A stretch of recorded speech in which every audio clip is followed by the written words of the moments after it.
मैं doctor Aslam Naveed men's care clinic से। अच्छा, ये एक क्वेश्चन आया है, अमूमी क्वेश्चन है कि क्या मास्टरबेशन छोड़ने से प्रीमेच्योर एजैकुलेशन बेहतर हो सकती है, यानी टाइमिंग बेहतर हो सकती है?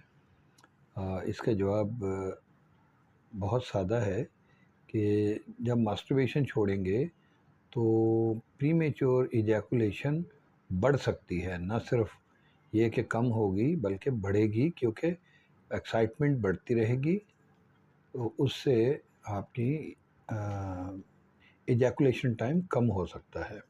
ये ज़रूरी नहीं है, लेकिन इसके चांसेस ज़्यादा हैं। क्यों? आम तौर पे कहा यह जाता है, जो पेशेंट आके बताते हैं कि जी हमें बताया गया कि जी मनी गाढ़ी हो तो टाइम ज़्यादा बेहतर होता है। हालांकि ये मिथ है, मैं पहले भी अपने लेक्चर में बता चुका हूँ कि ये एक मिथ है। गाढ़े और पतले का ताल्लुक इजैकुलेशन से नहीं है। जो फ्रेश सीमेन होती है वो पतली ही होती है।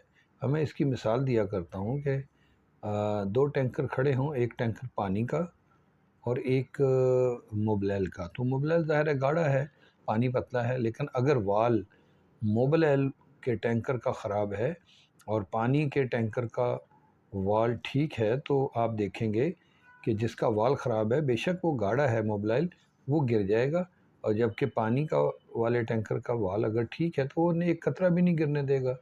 तो गिरने का ताल्लुक वाल से होता है। वाल से मुराद, अब ह्यूमन बॉडी में इसके लिए वाल जो अंडर द मसल ऑफ जो पेल्विक फ्लोर है उसके मसल्स के अंडर काम करता है, वो प्रोस्टेट है।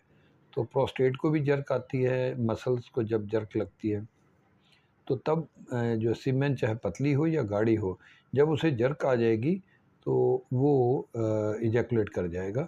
अब उसको जर्क देने के लिए जो नर्वस सिस्टम इन्वॉल्व है, वो जाहिर है मैसेजिंग जो ब्रेन से आ रही है वो उस पे काम करती है। अगर वहाँ से सिग्नल ज़्यादा आएंगे, न्यूरोट्रांसमीटर अपना काम करेंगे, और उस अगर सेंसिटिविटी ज़्यादा होगी तो ये सारी चीज़ें उसमें कंट्रीब्यूट करती हैं एजैकुलेशन में। तो मेन चीज़ की तरफ तवज्जो नहीं देते, बल्कि पतले और गाढ़े पे ले जाते हैं।